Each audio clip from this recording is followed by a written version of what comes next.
We are live. It's Sunday night, and I'm on YouTube, and I'm going to tell you a little bit about my time in Peru. I've just come back. I'm still jet lagged, still knackered, but what a country it was! What a trip it was! And 15,000 years ago, or more than that, the first people from Asia to go across the Bering Straits made their way to America. The native people. Everyone came from somewhere. There's always a lot of debate about who are the native people to the land. Is it the first people that set foot there? Is it the first people to create a civilization? Or is it Donald Trump and whatever he wants in his country? But in America and in South America, one of the oldest civilizations was the Incas, and I learnt a lot about their civilization and the people that made that civilization and the way in which it was destroyed. So people would have come across from Alaska or from Siberia into Alaska and down North America into Central America, where you had the Aztecs, and further down into Peru, where the Incas made their home, and Machu Picchu was the hub of this great ancient civilization that was alive and well until 500 years ago, when the Spanish conquistadors came and destroyed the civilization. And one of the local guides there told me how they took rocks from their buildings, and as they smashed the Incas' buildings and the rocks rolled down the hill, they then built churches with the ruins of the Incas' buildings. And the Roman Catholic Church made their religion absolutely dominant in the whole of South America, which was surprising, really. There's no pockets where the ancient beliefs are still kept. There are people who clutch to the ancient beliefs, but there's nowhere where the community is alive and well. By the way, we are live if you want to get involved. 0044 749 175 1203. Call me now. If you're watching, call me now, and I'll try and link up the. I'll try and link the audio. So yeah, a civilization that was destroyed. How could something booming, alive and well, be destroyed? It makes you wonder, could our civilization be destroyed? Could we be destroyed? Maybe by the immigrants, the refugees that are flooding to our shores. Could they destroy us? Could they replace us? Could Islam replace our beliefs or our lack of beliefs? Once upon a time, these islands practiced a different belief. We believed in nature. We believed in the circle and in the power of three. Just like the ancients in South America believed in Pachamama. And this was a word that I learnt on my travels. Pachamama, Mother Nature, that's a Quechua word. And Quechua is the native language still spoken across all parts of South America, in Argentina, in Colombia. The natives speak Quechua. Now, I thought it was a pure native language, but it turns out it's actually something of a patois with great influence from the Latin and the Spanish language that arrived at Machu Picchu, the great peak. You can hear the Latin root in there, Machu Picchu, the great peak. I've got a comment there. Nice library. Thank you very much, Dan. I am in a library. Call me, Dan. Get on the line if you're available to do so.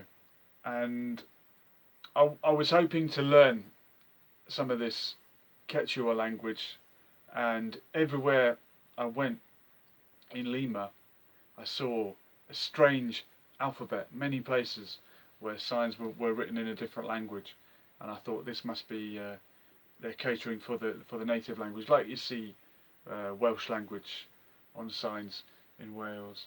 But I was wrong.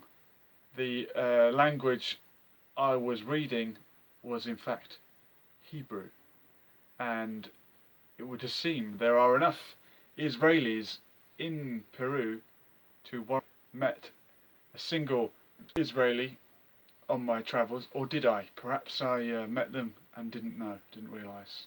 The IDF motto, of course, being by way of exception, we shall do war. Maybe they were deceiving me. But I made my way to Cusco via a 12-hour coach journey, and Cusco is way up high in the mountains. It's actually at a higher altitude than Machu Picchu itself, the Great Peak, and it's about at this point we have to start taking the local delicacy cocoa leaves, which are a form of cocaine in a natural form, and per herb brew. Thank you, Dan. You would take these tea leaf, or these cocoa leaves in the form of a tea, and it would just sort of give you a slight edge. And a Canadian man gave me his supply of cocoa leaves, and he said he had something for me that he couldn't take out of the country as it was illegal, and he hoped that I would come to his hotel room and take it from him. But luckily he handed over the goods in the street, and I was able to keep hold of these tea leaves, and I tried to overdose on them on the last day and take all of it before I flushed it down the toilet in Cusco airport before I left Peruvian airspace, at which point they would have become an illegal substance. So there are a lot of drugs in South America. I went there in the hope of perhaps taking the famous ayahuasca, but upon doing my research I realised it takes a little bit more than just buying it off a dealer in the street and chopping it up and snorting it. Ayahuasca, yet again, going back to Pachamama, people who take it will say, yes, Mother, I saw a vision from Mother Nature, and she told me where I need to be in my life. And you can take it over. Ayahuasca, Dan, it's the ancient drug. It's an hallucinogenic, and if you're a skeptic, it's just a form of LSD given to you by a priest. But people will say you need to go for a 3-day retreat, 5-day, maybe 7-day, and a shaman is going to come and speak to you and deliver this drug and go through this ceremony, and he knows what to say. And I went into a shop where they said the shaman would be coming later on, and I came back in a few hours and he wasn't there. But I think if you want the genuine experience, it's not a good idea to take a drug in a shop that's also selling t-shirts, key rings and fridge magnets. You'd want to go deep into the forest, into the Amazon, and find a shaman who knows what he's talking about. But is it just a placebo effect? Is it just LSD taken in a nice surroundings? I'm told that in Amsterdam you can get the same substance and the same experience in the safety of European civilization. But what is reality other than perception? I like to believe that ayahuasca is tapping into a deeper meaning. Got a message from Omar about drugs.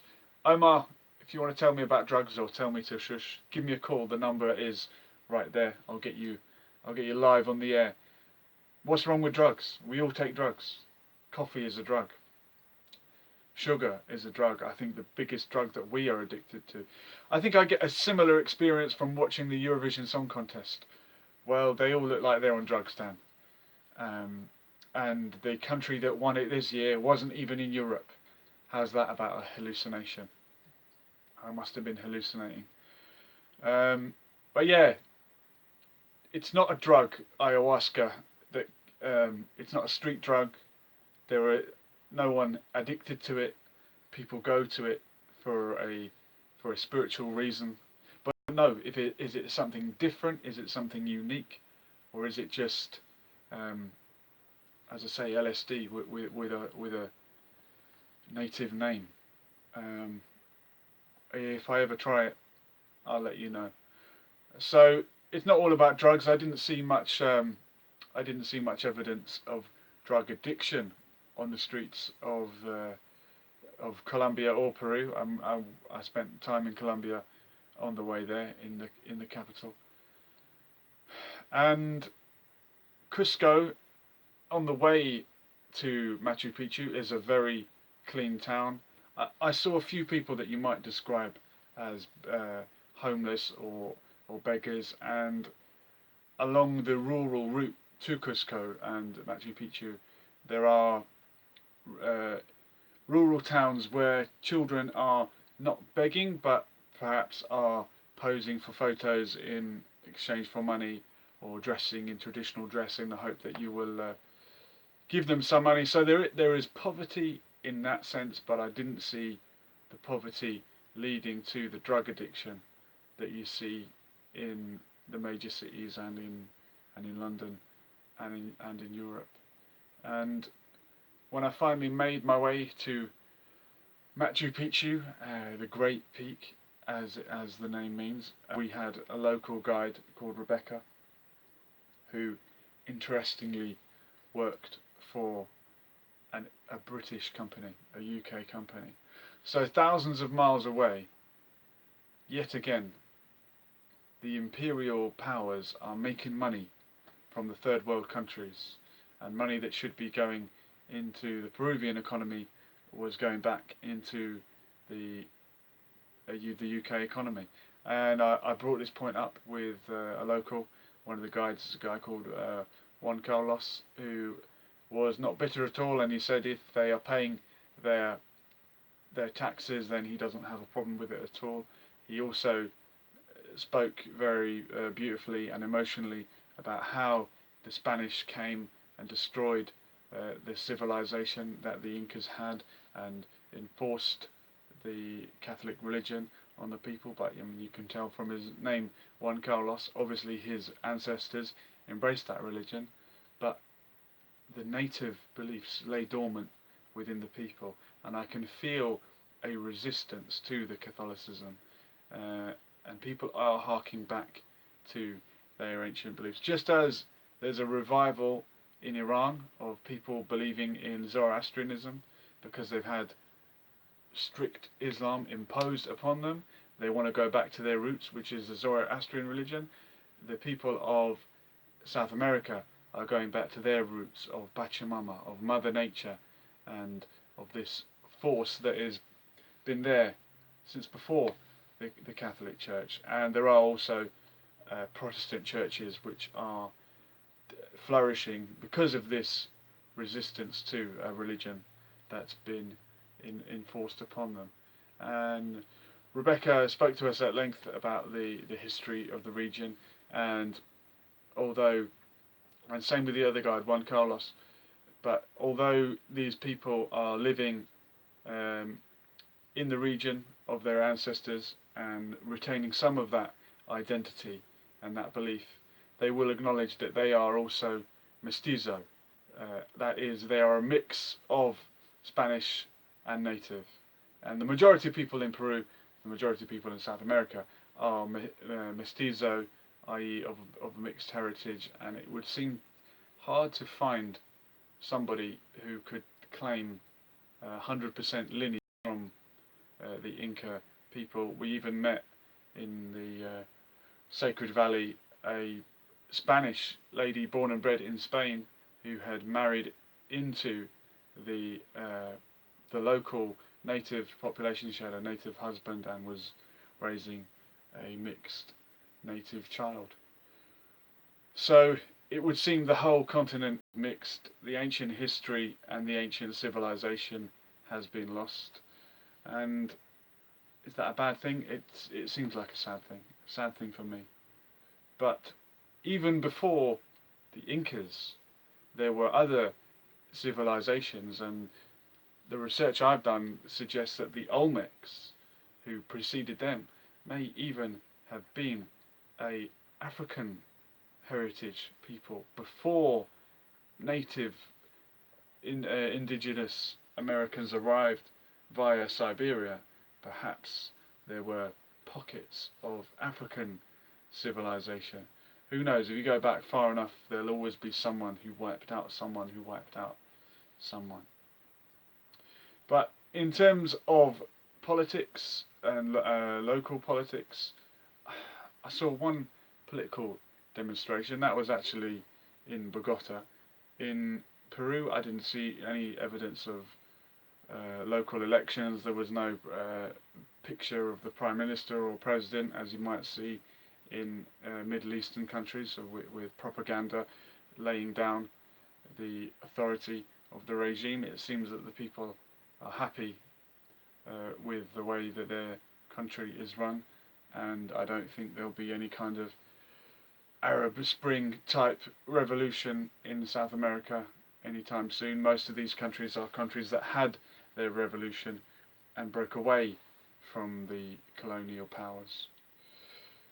Well, that was my trip to Peru. There's more videos to come. I'm going to edit and upload footage of my trip. I can relate to how Peruvians must feel. Here's a comment from Dan. People do not like being imposed upon. For example, here say the neighbour came round for a cup of tea. I'm sorry that your neighbour came round for a cup of tea, Dan. That is very very rude of them. I had to entertain them when all I really wanted to do was watch Game of Thrones. Really annoying. That's the community spirit alive and well in this country. Dan, sorry you had to go through that. As I say, the number is there. Call me, message me anytime. When I'm live, I'll get you on the air. Subscribe to the channel, press like and all of that stuff. And there will be more to come.